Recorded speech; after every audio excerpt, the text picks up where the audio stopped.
Minhas irmãs, se eu tivesse que colocar um título nesta mensagem, o título seria Marta e Maria, duas faces da boa espiritualidade.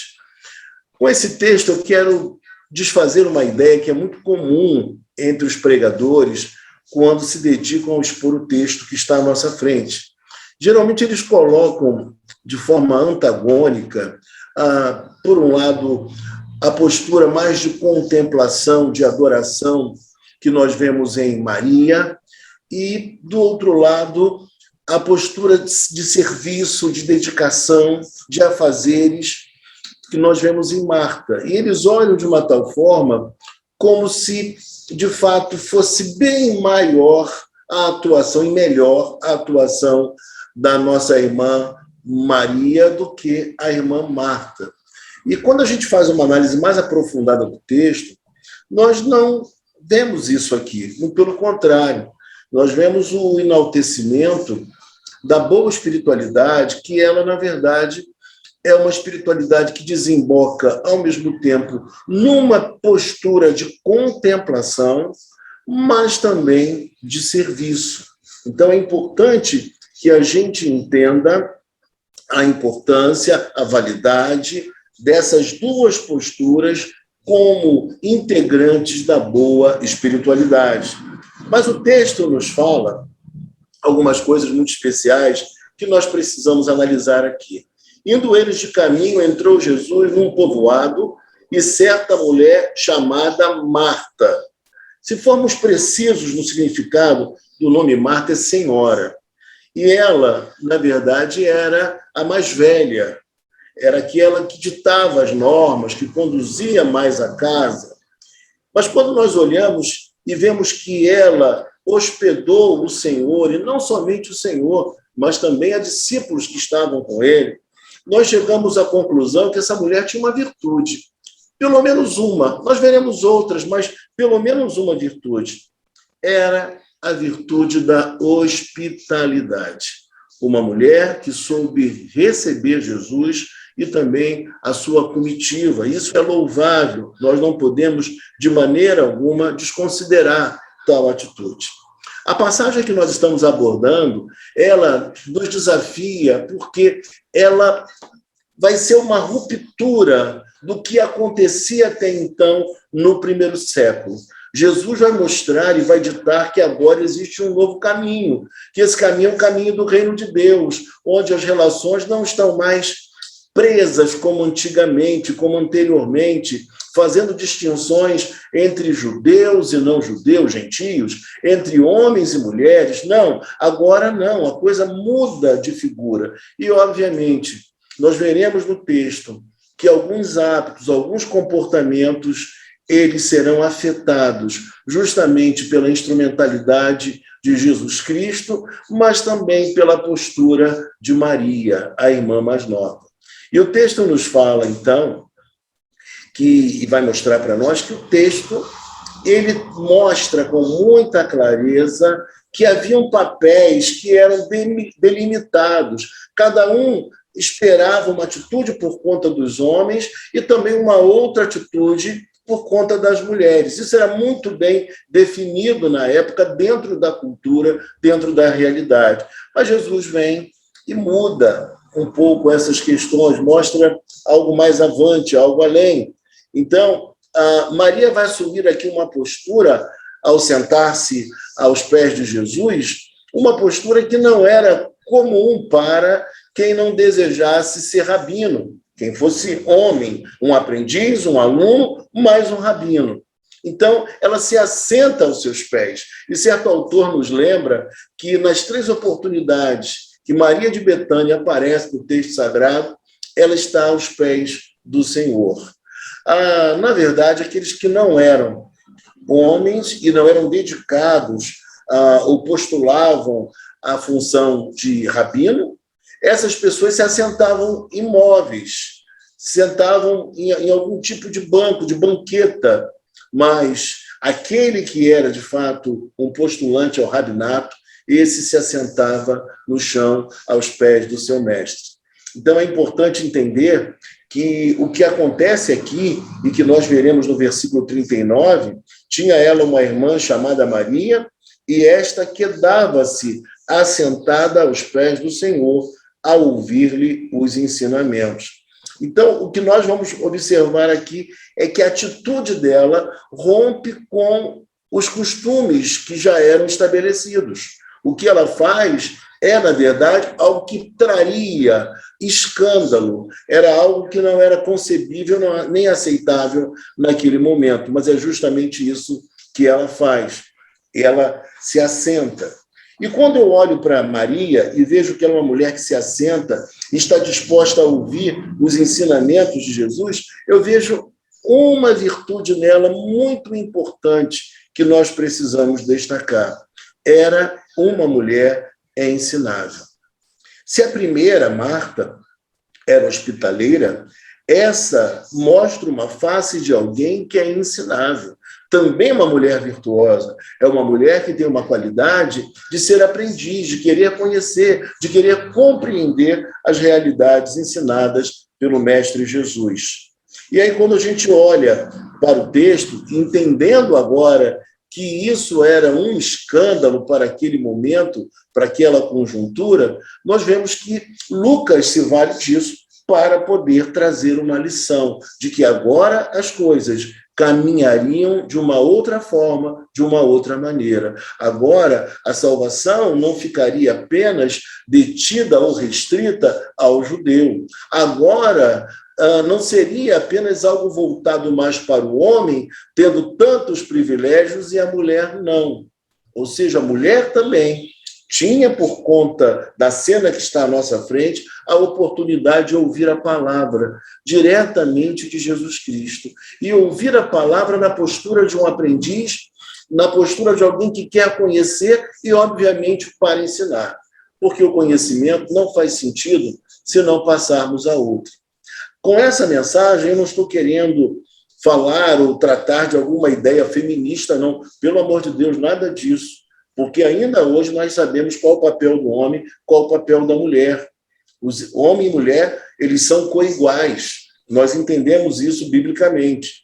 Mas o que eu quero mostrar para vocês nesta noite é que nós temos aqui duas mulheres virtuosas, com suas peculiaridades, com as suas diferenças, com as suas personalidades, mas duas mulheres virtuosas que precisam ser bem analisadas, bem compreendidas, porque são duas bênçãos e duas faces da boa espiritualidade. E quando a gente observa também um pouco do contexto histórico, a gente se lembra, por exemplo, que havia alguns lugares em que as mulheres poderiam estar. Por exemplo, a cozinha era um dos lugares.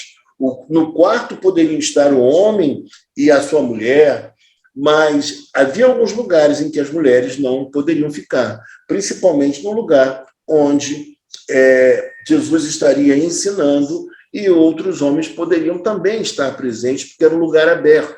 Então, havia uma delimitação muito precisa dentro dos lares, de onde uma mulher poderia estar e de onde ela não poderia estar jamais. Então, o texto trata dessas coisas. É isso que o texto, acima de qualquer coisa, ele quer mostrar. Ele não quer desprezar a postura de Marta por ser mais dedicada e preocupada. Não, não é isso que o texto está fazendo. O que o texto quer mostrar para nós é que duas mulheres com dois perfis diferentes, e elas estão apresentando dois tipos, duas nuances da boa espiritualidade. Por um lado, a contemplação e a adoração. Por outro lado, também a dedicação, o serviço, que é tão necessário, principalmente daquele e naquele que ama a Deus e que quer servir também ao próximo. Então, meus amados irmãos e irmãs, esse texto é um texto muito rico, que nos mostra essa beleza, essa singeleza de duas mulheres que são diferentes. No versículo 40, nós lemos assim: Marta agitava-se de um lado para o outro, ocupada em muitos serviços. Irmãos, Obviamente, uma mulher que tem sob sua responsabilidade, ela é a mais velha, ela recebe em casa um religioso, recebe Jesus em casa e também a sua comitiva, ela teria que fazer comida para muitas pessoas. Obviamente, não era uma tarefa fácil e ela não poderia estar completamente sossegada, ainda mais dependendo do seu perfil, da sua personalidade, do seu temperamento. É óbvio que a responsabilidade era muito grande. E o texto nos fala da seguinte maneira: então se aproximou de Jesus e disse: Senhor, não te importas de que minha irmã tenha deixado que eu fique a servir sozinha? Obviamente, o que ela vem falar com Jesus, interpelar Jesus, é algo que de se esperar, não é nada demais, ela não está denigrindo a sua irmã, muito pelo contrário, mas o que ela está fazendo é o seguinte, dizendo mais ou menos assim: eu preciso de ajuda, eu não posso trabalhar sozinha. Mas aqui nós precisamos pensar e refletir, que muitas vezes na igreja, na obra de Deus, nós temos pessoas que são muito dedicadas à obra, como Marta o era, e isso é para se aplaudir. Mas, ao mesmo tempo, às vezes essas pessoas, elas não encontram um tempo, um período para ter uma devocional, para ter intimidade com Deus, para orar a Deus, para ouvir a palavra de Deus de forma sossegada. Então, o que nós precisamos é equilibrar esses dois lados, essas duas faces da boa espiritualidade. Por um lado, aprender para poder ensinar, porque o conhecimento não faz sentido se não passarmos a outro. Mas, por outro lado, o serviço na Bíblia sempre foi elogiado. Tanto que depois nós sabemos a história da igreja, conhecemos a história da igreja e também do próprio Evangelho, mais e mais a ideia da diaconia, do serviço, vai sendo incrementada. Por quê? O Evangelho sempre elogiou e é preconizado pelo serviço ao próximo, pelas boas obras. Então, as duas coisas, concomitantemente, são importantes para a boa espiritualidade. Então, essas duas mulheres, elas mostram duas faces que precisariam estar em nós. Tanto, por um lado, a ideia da contemplação, mas, ao mesmo tempo, a ideia do serviço. Eu não posso dizer que eu sou apenas um adorador. Você também não pode. Embora, obviamente, a adoração seja a tarefa primordial de todo cristão. Assim pensa, por exemplo, com base na Bíblia, John Stott, o Warren Wiersbe, todos eles pensam dessa forma. A adoração é aquilo que há de mais importante para o cristão realizar. Não é a ideia que muitos têm da evangelização, mas, primeiramente, é a adoração. Nós fomos criados por Deus para adorá-lo, mas não podemos negar que, uma vez tendo conhecido esse Deus, tendo-o adorado, o reconhecido como o Deus da nossa vida, nós precisamos também servir a Ele e, por conseguinte, servir ao próximo. O que nós precisamos, acima de tudo, é manter um equilíbrio, e isso se faz necessário. Quando nós olhamos para o texto ainda, meus irmãos, vou tentar ser bem conciso por causa do tempo, mas o texto diz para nós ainda, veja comigo, então se aproximou de Jesus e disse, né, Senhor, não te importa de que minha irmã tenha deixado que eu fique a servir sozinha? Ordena-lhe, pois, que venha a ajudar-me. Então ela faz um pedido, uma súplica a Jesus, mas a resposta de Jesus é extremamente interessante. Respondeu o Senhor, Marta, Marta. E esse Marta, Marta não é, de forma alguma, uma repreensão, muito pelo contrário, é uma forma afetuosa de falar com o outro e despertar o outro para alguma coisa importante que será dita. Ela precisaria estar com os ouvidos abertos para compreender a lição que Jesus queria transmitir a ela. Por isso, Marta, Marta. E aí o texto nos fala, andas inquieta e te preocupas com muitas coisas. O que ele está dizendo aqui? As responsabilidades dela eram muitas, eram inúmeras. Mas o problema não era o que ela fazia, mas o problema era como ela fazia. pelo seu temperamento, pelo seu jeito de ser e personalidade. Ela tinha uma atitude de muita ansiedade e, por conta disso, ficava tensa, nervosa, preocupada, como eu tenho certeza que todas as irmãs, em sua maioria, ficam quando vão receber pessoas em casa em grande número, quando os eventos tão maravilhosos que a SAF proporciona também vão sendo executados, há uma certa tensão, uma preocupação. É um trabalho que não pode ser um trabalho só de um pequeno número. Todos devem participar e ajudar mutuamente. Então, Jesus identifica nela que havia uma inquietação, que havia uma ansiedade, e ele trata justamente desse problema, não de forma alguma olhando como sendo de menor importância o serviço e a dedicação de Marta, não. Todos nós que fomos somos salvos para adorar, mas também para servir. As duas coisas são importantes, preponderantes, para que a nossa federação de SAFs vá cada vez melhor. O momento da devoção, tanto pessoal em casa, como também nos eventos produzidos, mas, ao mesmo tempo, dedicação serviçal.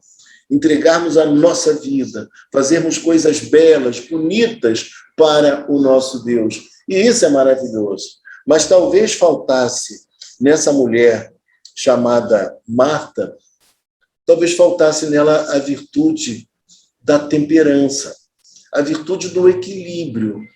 Ela precisava equilibrar as duas coisas, conjugar as duas coisas. E entre as virtudes que nós temos estudado, as virtudes cardeais, uma delas fundamental, que é a base para as demais, é a prudência. E a prudência nos leva a entender o que nós podemos fazer e o que não devemos fazer, na quantidade que podemos fazer, e também não nos permite ficar inertes. Há uma dosagem, há um equilíbrio nisso. Então, a prudência é importante, mas também é muito importante que haja a temperança, o equilíbrio nas nossas ações. E aí, meu amado irmão, minha amada irmã, você que está conosco aqui nesta noite, o texto vai nos dizer assim, veja comigo, versículo 42. Entretanto, pouco é necessário, ou mesmo uma só coisa. Maria, pois, escolheu a boa parte, e esta não lhe será tirada. Uma coisa importante aqui de frisar. Uma das piores coisas que podem acontecer na igreja é muito serviço com pouca oração. É muita entrega sem contemplação. Isso é desastroso para a igreja, para o trabalho cristão, para as sociedades também. Quando as pessoas se dedicam tanto à obra, mas o coração está fechado, o coração está blindado, o coração não sente mais as mesmas emoções que sentia outrora. Então, nós precisamos pensar assim.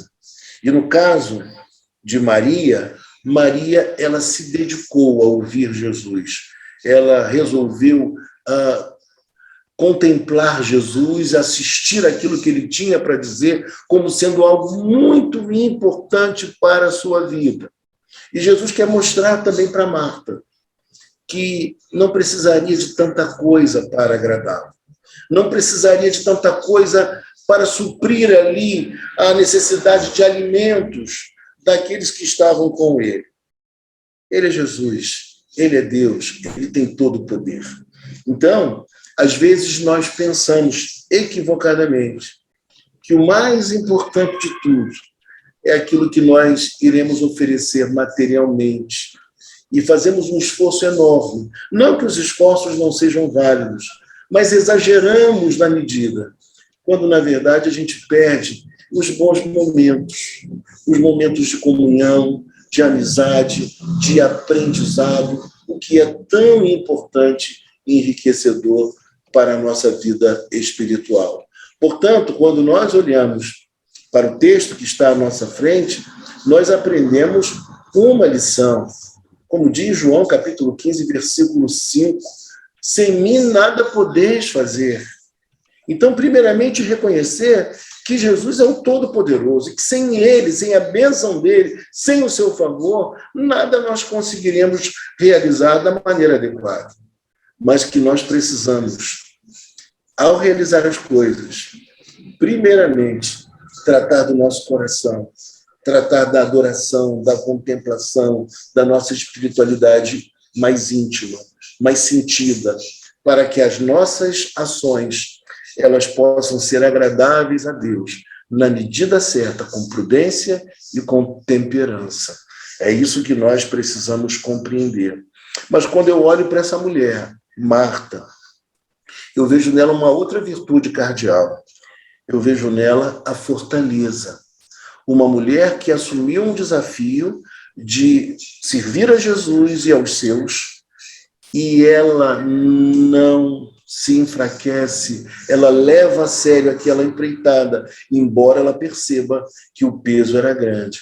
E a virtude da fortaleza é justamente a virtude cardeal que leva os irmãos e as irmãs a trabalharem para Deus e enfrentarem os desafios maiores que surgem na empreitada no trabalho. Quando nós, de repente, nos deparamos com uma igreja que está desistindo do trabalho feminino, quando nós temos alguma irmã que está tendo alguma dificuldade e talvez venha se desligar. Meus irmãos, para isso nós precisamos de fortaleza.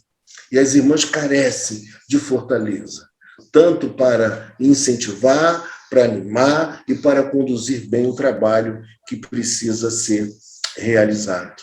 Quando eu olho para esse texto, eu vejo muita coisa bela, eu vejo pessoas diferentes, mas pessoas que estão com o coração em Deus e que querem amar a Jesus Cristo e dar o melhor a Ele. Uma está dando a adoração e a outra, ela está dando o seu melhor, o seu serviço. Nesta noite, ao findar a nossa mensagem, eu gostaria que essa reflexão ficasse em nosso coração e na nossa mente. Que nós saibamos, assim como Marta e Maria, duas faces diferentes da boa espiritualidade, mas trabalhar conjugadamente a adoração e também o serviço, a contemplação e a dedicação. Não olhar para essas duas coisas como sendo excludentes. Elas podem ser compatibilizadas. E digo mais aos irmãos, elas precisam ser compatibilizadas para que o nome de Jesus Cristo seja realmente glorificado e que sua obra possa ter continuidade através de corações apaixonados, corações que amam ao Senhor e por conta desse amor são pessoas que, na verdade, vão desembocar em atitudes, em prática, para louvar e enriquecer a obra do nosso Deus. Eu quero finalizar agradecendo às irmãs pela atenção e parabenizando-as pelos 68 anos da Federação de SAFs de Niterói. Muito obrigado pela oportunidade.